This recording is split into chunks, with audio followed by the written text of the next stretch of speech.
In the heart of India, on the banks of the Yamuna River, stands a monument that isn't just made of marble and stone, but of love, loss, and legend. This is the story of the Taj Mahal, a tale that has captivated the world for nearly 4 centuries. Our story begins in the 17th century, a golden age for the Mughal Empire. The ruler was Shah Jahan, a man of immense power and wealth.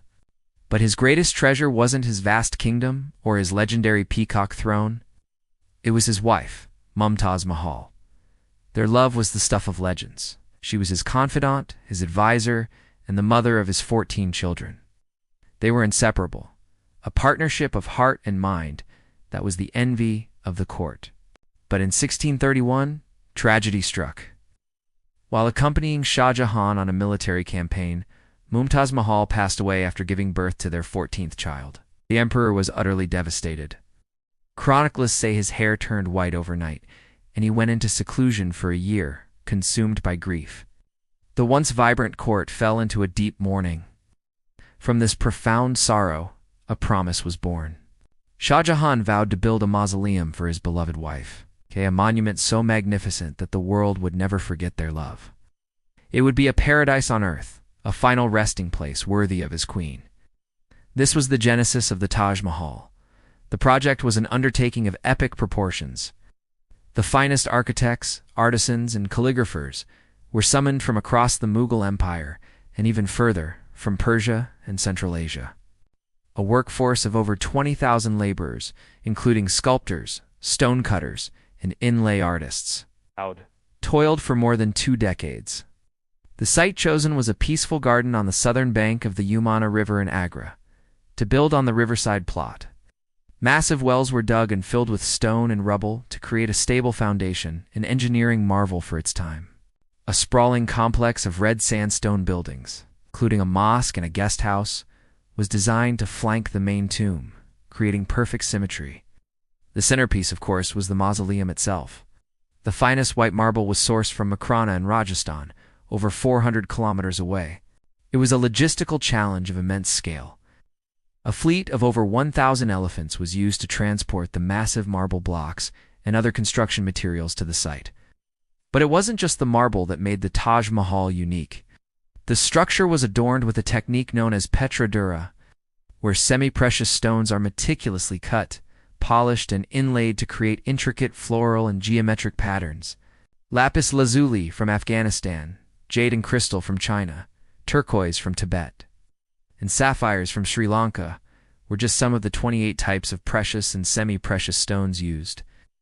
Imagine artisans painstakingly carving tiny pieces of stone and fitting them together like a divine puzzle, creating an illusion of flowers so lifelike they seem to bloom from the marble walls. The calligraphy that decorates the grand arches and doorways is equally breathtaking. Verses from the Quran were chosen by Shah Jahan himself, inscribed in a way that the letters appear uniform in size, no matter how high up they are. A clever optical trick that showcases the incredible skill of the calligraphers. As you approach the Taj Mahal, its appearance seems to shift with the changing light. At dawn, it glows with a soft pinkish hue. In the midday sun, it shines a brilliant, dazzling white. And under the moonlight, it shimmers with an ethereal, almost translucent quality. Ice is as if the building itself is alive, breathing with the memory of Mumtaz Mahal. The design is a masterclass in symbolism and symmetry. The 4 minarets that frame the main tomb are not perfectly upright. They lean slightly outwards. This was a clever architectural choice. In the event of an earthquake, they would fall away from the main dome, protecting Mumtaz Mahal's final resting place. The entire complex is a vision of perfect balance, reflecting the Islamic concept of paradise as a place of harmony and order. After 22 long years in 1653, the Taj Mahal was finally complete. The cost was astronomical, estimated to be around 32 million rupees at the time, which would be billions of dollars today. It was a testament to an emperor's undying love, but it came at a great price, straining the empire's treasury. Shah Jahan had intended to build a second, identical mausoleum for himself in black marble. Right across the river, connected to the Taj by a bridge, it would have been a final, spectacular statement, the black and white tomb symbolizing the balance of life and death, light and shadow. But fate had other plans. Soon after the Taj Mahal's completion, Shah Jahan's son Aurangzeb seized the throne. He viewed his father's extravagant spending as a threat to the empire and placed him under house arrest in the nearby Agra fort. For the last 8 years of his life, Shah Jahan could only gaze at his creation from a distance, across the river, a prisoner with a view of his life's greatest achievement and deepest sorrow. When he died in 1666, he was laid to rest beside his beloved Mumtaz Mahal.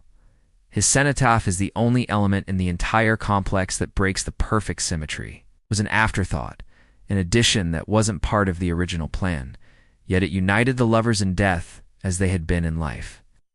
Over the centuries, the Taj Mahal has faced its own share of challenges.